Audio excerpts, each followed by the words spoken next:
Hi students,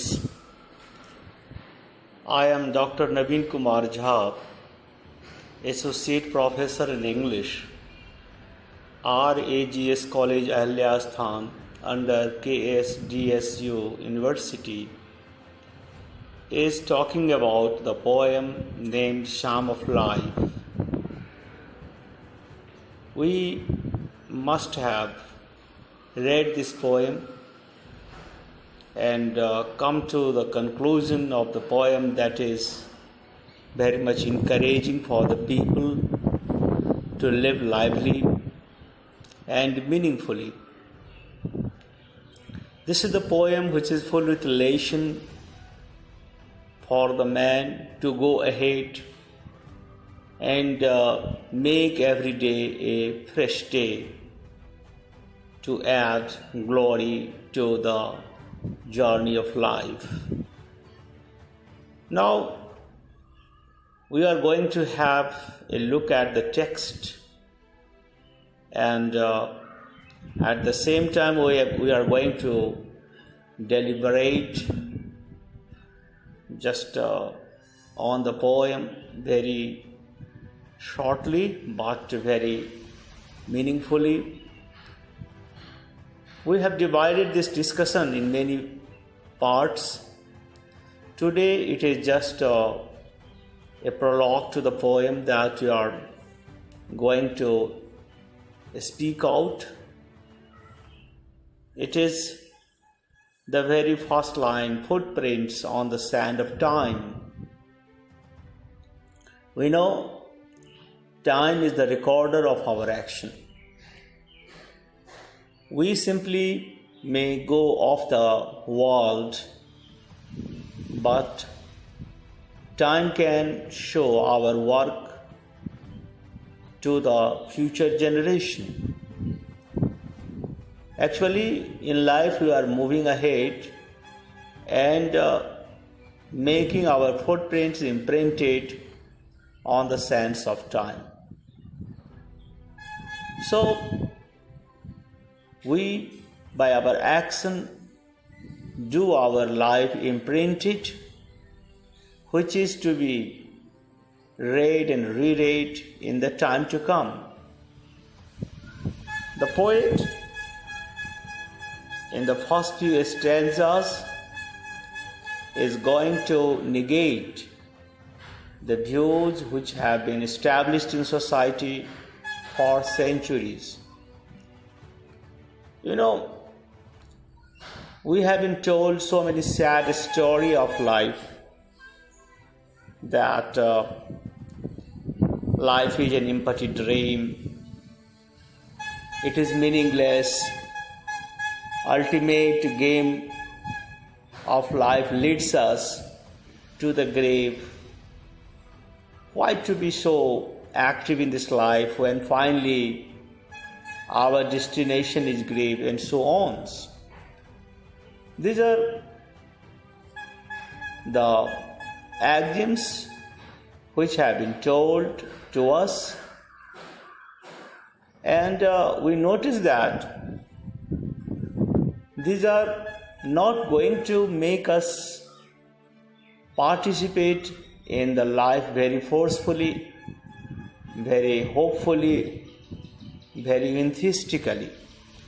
So in the first line, the poet negates what has already been said. Tell me not, in mournful numbers. We are very much mournful of the conclusion of the life, and very mournfully we are singing the song of life. We have been very much sad while we have been talking about the finality of life. And when somebody talk life in terms of an empty dream, how mournful he has been. And definitely the people have been saying that the soul is dead because it slumbers. What does it mean? That as soul is dead, we should make whole life dead by our pessimism. Although it is not the right view that soul is ever dead, it actually never slumbers. Even the religious text says that soul is immortal, and it is only our body which decays. However, there are so many contradictory ways of life which have been established in society, and most of us are standing by those contradictions. And the poet is not going to agree to those contradictions which have been going on in society for much time. And we see, and especially in Indian society, we find that people are saying that this world is an illusion. In this illusionary world, we actually remain trapped into the illusion. And so, things are not what they seem. There are many layers of reality. What we see is not actually the reality, because the world is not as we see it. It is hidden, and we need reading that hidden part of the world, which is quite contradictory to the appearance that we find. These are all things which can never make us hopeful. When we live life with these preambles, we find that we are eagerless. We are not apt to do anything. Because here the last point has been considered first. Even in India, we have been talking first death, then life. Life has not been talked first. As death is the real truth, so why to be so much active in life? We should rather say that life is the real truth, and so we should make our death more memorable. It is what our viewpoint must be, that let life be continued to the colorful death.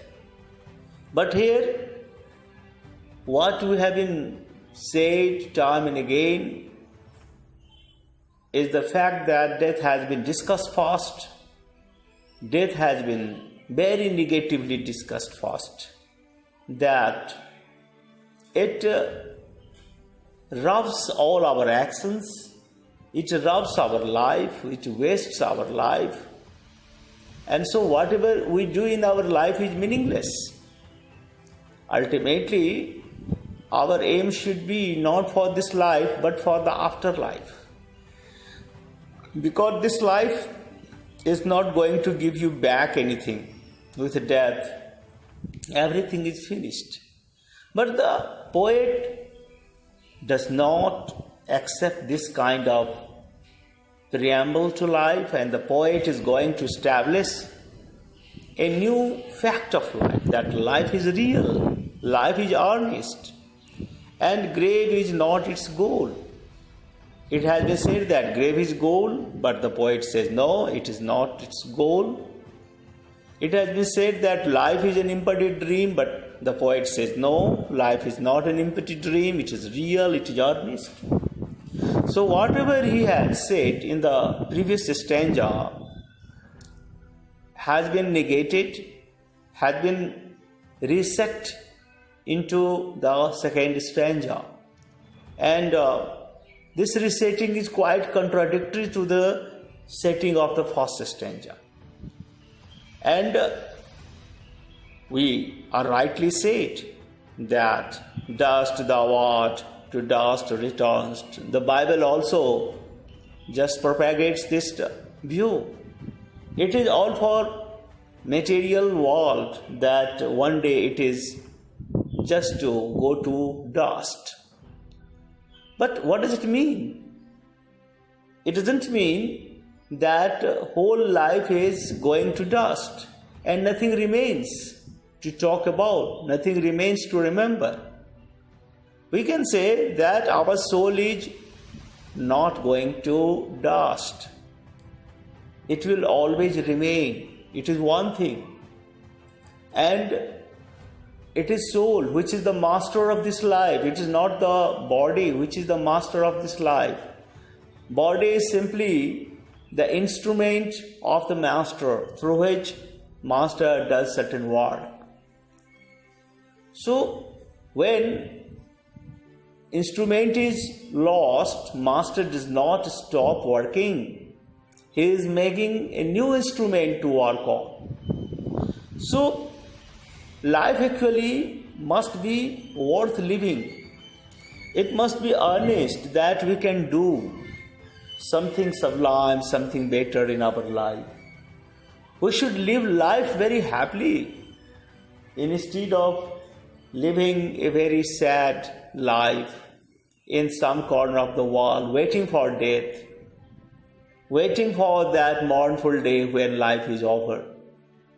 No, from that pessimism, the poet tries to bring us to the optimism, where there is a bright aspect of life to think, to consider, to imagine that each moment of life becomes worth living. We should notice that it doesn't depend on any sort of sorrow or any sort of happiness that in our day-to-day life we are meeting. It is all its natural course that just happiness comes, it is over, then sorrow comes, it is over, then happiness comes. We can say that these are two wheels on which life is moving. But ultimately, wheels are not the destinations. Wheels' very purpose is to lead us to the final point, to the finish point of this life. Generally, we think that we consider wrongly that this happiness and this what we can call sorrow are just what the gain of life of our action. And so most often we are very much confronting sorrow. So why to be much more just what we can call plaintive to do something? We should not enjoy, we should not make any sorrow. And this kind of thing is not the destiny of our life. So not enjoyment and not sorrow is our destiny and our way. I've just told you, no, these are all the wheels to travel on. But ultimately, wheels are not supposed to be the final of the journey. Final of the journey is to be achieved by our action. So we do and do, we act and act. That is, tomorrow finds us farther than today. So we can prosper our life. We can make our life healthier. We can make it more beautiful. Let every tomorrow be more beautiful than today. So it happens. We can make it a smile. We can make it what we can call flagrant only by our action in the present time. So if you add every day something to the journey of life, naturally we find that is tomorrow is just the base to make the more beautiful future. So we should work today but for better tomorrow. And we find that it gives us immense pleasure that our soul wants. Our soul is always in the pleasant mood only by doing action. So, art is long and time is fleeting. The best thing that you do in life is not so easy to do. It takes a long time to perform. We consider that whenever we try to perform something best, something miraculous, something sublime, it is not possible to perform in a day. We think that we have been laboring and laboring to learn that sort of art in our life that can spell out the beauty of life. So, we are just spending day and night to develop our art, to develop the best thing that you want to give to the world against the very short time, because time is running with its speed. It never stops. It is rather fleeting. It is running fast. So, when we are doing something nice, we find that we are short of time. We always think that no, time is not enough for us to do what we want to do. So it is what? Our eagerness that always make our life better and better. And we should have our hearts stout and brave, and like muffled drums are beating funeral marches to the grave. We should not listen to the muffled drums beating that life is moving towards funeral march and life is moving towards the grave. Yes, it is all destined to happen. It is simply unavoidable. We simply cannot stop it happen. But we are thinking and have been thinking on this issue, that when one day we have to die, why to just do something? Why to make our effort to make something worth memorizing? Why to just invite lots of trouble to make something nice when you know that we are moving towards funeral marches or to graves? So the poet says that we are always thinking and taking thing first, which we should take last. And we are just making the idea stand on the head instead of the foot. And so he is just going to make this idea upside down. And we can say, in the walls, broad field of battle, in the bivouac of life, be not like dumb driven cattle, be a hero in the strife. Yes, life is made of battle, life is made of strifes. Each and every moment of life is full with battle, full with strife. We are among the strife. And just it is the bivouac of life. It is the life which can never be prepared finally. What we make in our life is never complete. It always remains short of so many things. So it is just like the bivouac of life, which is not complete, which is not, what we can call final. Although we try to make something final, but it is never final. It remains half done, half undone. But what does it mean? Does it mean that we should be treated just like the cattle to be driven? We are not a dumb driven cattle. We find that cattle is not driving their life themselves. They do not have any direction to follow. They are rather driven by someone else. And so, this is what the aimless life is. This is what the just unpointed life is, that we have not fixed any point in our life, and we are simply in the stripes, but we are not just taking decision. We are not going to do something heroic. We are not trying to make this life a heroic one, and then we will be treated like a hero. In history, you find that there have been only a few heroes who have made history, who have left footprints on the sand of time. But the rest of the human beings have been just like dam-driven cattle who are driven by some external forces. And so most of us are only followers.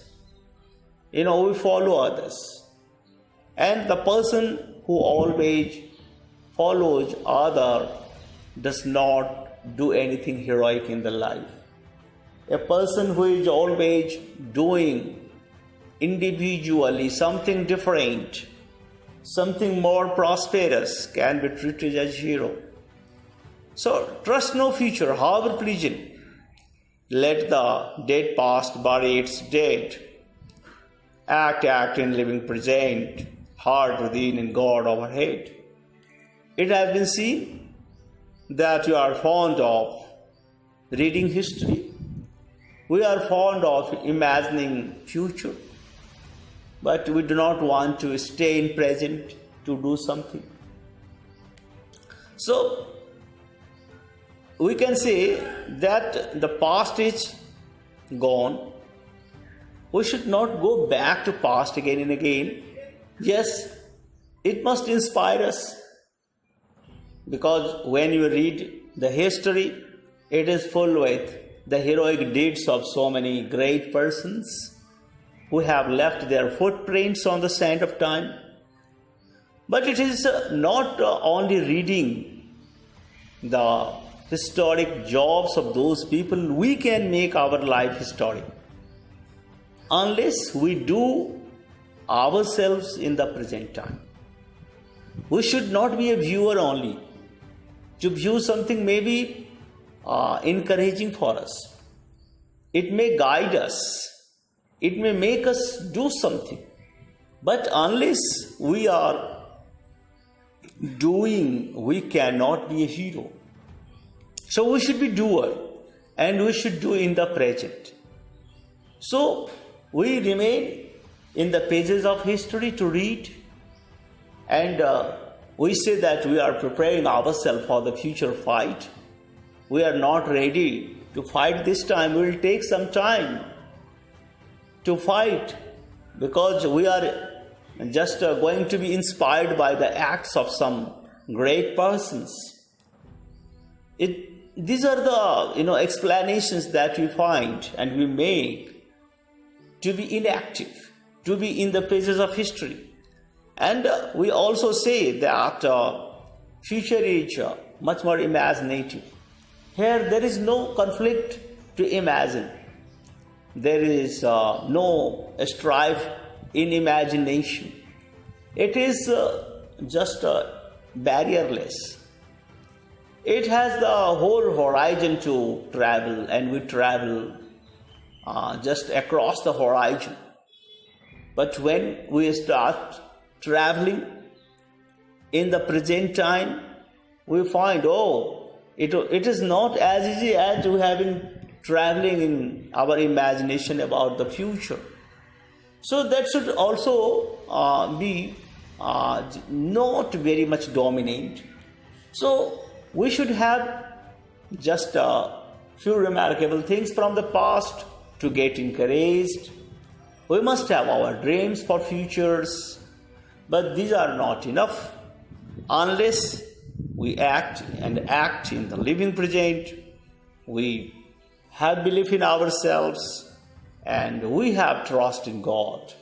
These are all important things which are just always essential for making tomorrow a better tomorrow. If we do not have belief in ourselves, in our ability, we do not have heart to think, we do not think that we can, and if we do not have even the belief and trust in God, who is always the helper to the person who has belief in himself and who has started doing something, we cannot say that we can be a successful person, we can make this life a good one and heroic one. So it is what the great person has been doing. Lives of great men all remind us.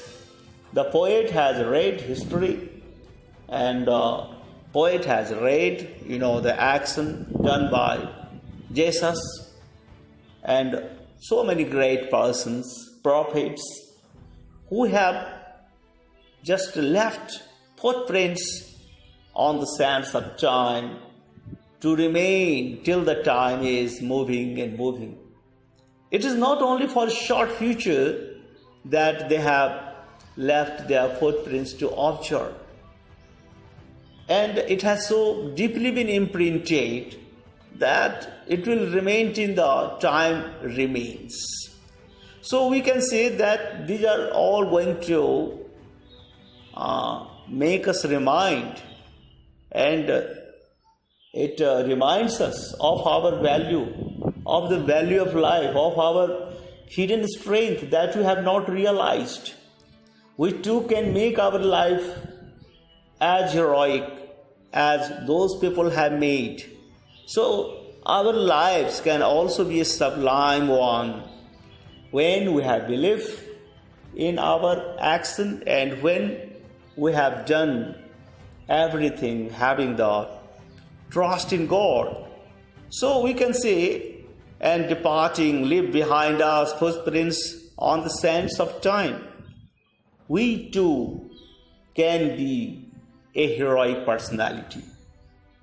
Now, God is just imparting certain traits in each and every person to prosper, to develop, to get the sublimity of life. Yes, there are varieties of traits. We cannot say each person has the same trait to nourish. The first thing is just to recognize what good thing, what ability God has made us hide into our life. Once we recognize that hidden virtue, we should work on nourishing it to the level of heroic conclusion of the life. So the footprints that perhaps another selling our life solemn main, a forlorn and shipwrecked brother saying shall take heart again. We find when we are just going to read the history and read the history of the footprints on the sands of time, you find that there are so many heroic just deeds done. You can say that someone has completed it, but someone has not completed it. And we can say that it should not make us stop. We see that most of the people are not going to get the destination that they have set for their lives. In between, they have stopped themselves. They became forlorn. And it is just like shipwrecked. Yes, there are so many our brothers who are shipwrecked, who are forlorn, who are not the finishers. Yes, these are all the things that we can find when we review and read the footprints of the travelers on the sands of time. But it should not be what you can call the obstacle. It should not make our hope blow out because we think that, our brother has been abler than I. Our brother has been stouter than I. If he could not, how can I? This is what our feeling becomes when we see the past of the works done by people, and just this kind of explanation is enough to make us stop doing certain act. But the point is that it is through the journey that some hope of light comes out. It is through the journey that we establish, miraculous finish in our life. The person who has been just a model has also been, obstructed by the same kind of observation. He has also seen the same kind of thing, that there are so many people who have been stopped for so many reasons. They could not make it complete. So we cannot say that this kind of thought comes only to us. It comes to all the people, whoever have started the journey of life. But we can say that they have overpowered this kind of thought, which is going to make him stop from moving ahead. We should make our just thought more what you can call controlled, more undeviated, that we are not simply just stopped by any kind of negative ideas. There are many ways of looking at the situation.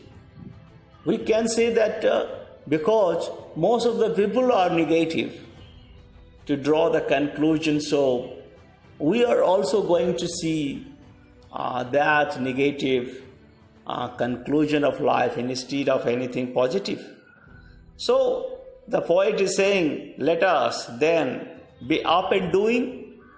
Yes, we should be up, we should be doing, without being just bothered of all these kind of things that the poet has just talked, with a heart for any fate.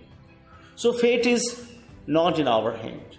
We simply don't know the finality of our journey of life.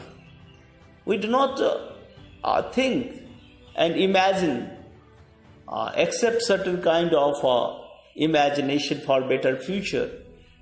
We can not say that our work is going to give this kind of conclusion.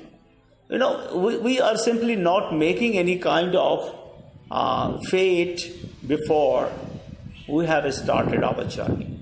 So to think about the fate of the action is just to make us submissive, make us meek, and make us surrendering.